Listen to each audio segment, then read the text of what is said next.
പിന്നെ കൈവിളി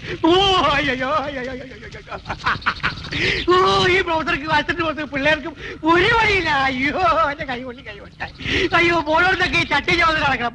പപ്പടം ഇല്ലാതെ ഒരു ചോറ് വാങ്ങൂല ദൈവമേ. ഞാൻ ഈ പണി നിർത്തി ഇനി ഒന്നും ചെയ്യാൻ നിർത്തി. അയ്യോ അവിടെ ചെന്നിട്ടാണെങ്കിൽ റിസൈക്കിൾ ചെയ്ത് കൊടുക്കാൻ പോണിയെ എന്നെ വഴിയേ ഇത് അവിടെ പോയി കിടക്കണം. ഓ എന്നെ പറ്റുമോ എന്റെ കൈകൊള്ളി എനി വഴിയേ.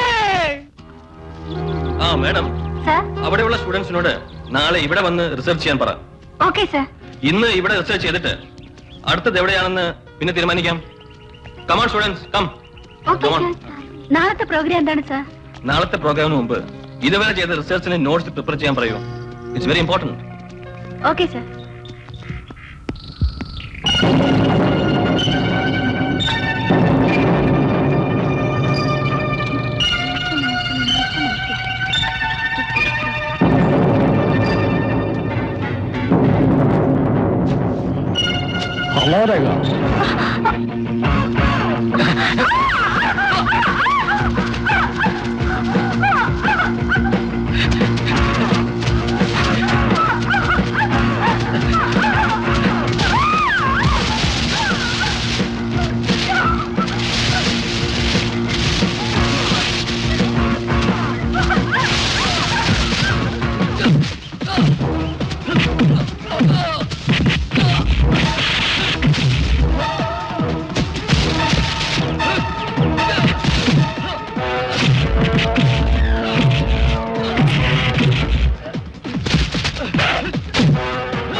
പ്രാവശ്യം അവളെ തൊട്ടാൽ ഇതിനെ കുഴിച്ചു വിടും പറഞ്ഞേക്കാം.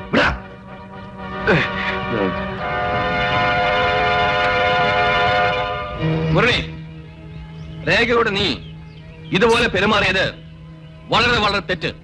ഇതിനാണോ റിസർച്ച് എന്ന് പറഞ്ഞ് അകലെ നിന്നും ഇവിടെ വന്നത്? ഇതാണോ നീ ചെയ്യുന്ന റിസർച്ച്? ഇനി നീ ഇത് റിപ്പീറ്റ് ചെയ്താൽ ഫൈനൽ ഇയർ സ്റ്റുഡന്റ് എന്നൊന്നും ഞാൻ നോക്കില്ല. നിനക്ക് പണിഷ്മെന്റ് തരേണ്ടി വരും. Mind it. You can go now.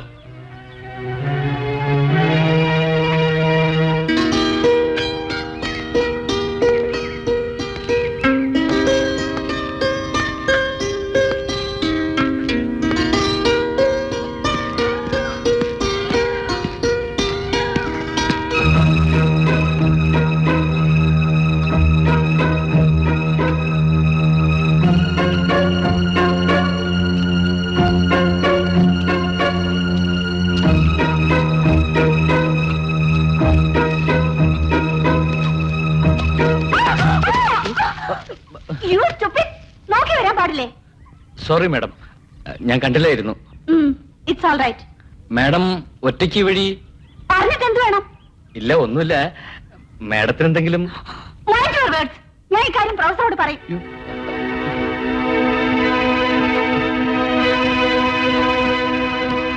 Stupid.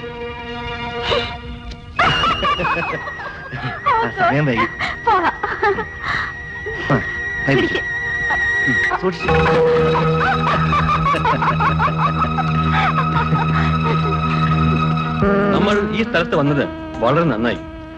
നമ്മുടെ സസ്യശാസ്ത്ര സംബന്ധമായ എല്ലാ ഇലകളും വേരുകളും ഇവിടെ ലഭിച്ചു. അതെ സർ, വെറും ബുക്കിൽ വായിച്ച് പഠിച്ചത് ഇവിടെ നേരിൽ കാണാൻ സാധിച്ചു. അതെ, ഇതൊന്നും നമ്മുടെ വിദ്യാർത്ഥികൾക്ക് ക്ലാസ്സിൽ എക്സ്പ്ലെയിൻ ചെയ്ത് കൊടുത്താൽ മതിയാവില്ല. പ്രാക്ടിക്കലായി കാണിച്ചു കൊടുത്താലേ മനസ്സിലാവും.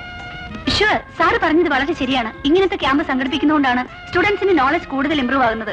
അതവർക്ക് ഭാവിയിൽ ഉപയോഗപ്പെടും സാർ. ഈ പ്രാവശ്യത്തെ ക്യാമ്പ് സെലക്ഷൻ എനിക്ക് വളരെ തൃപ്തികരമാണ്. Anyway it's all for good. എന്റെ റിസർച്ച് ഒപ്പീനിയൻ.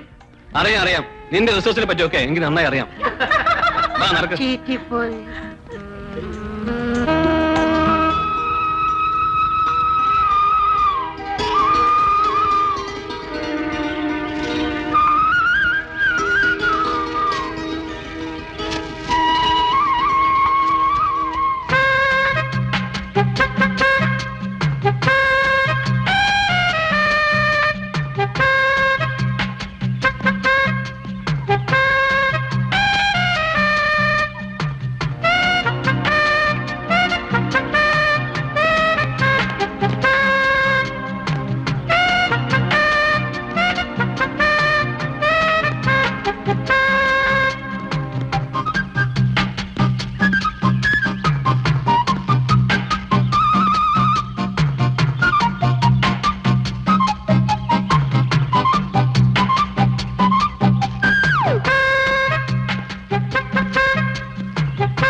ഇതാണോ നിന്റെ റിസർച്ച്?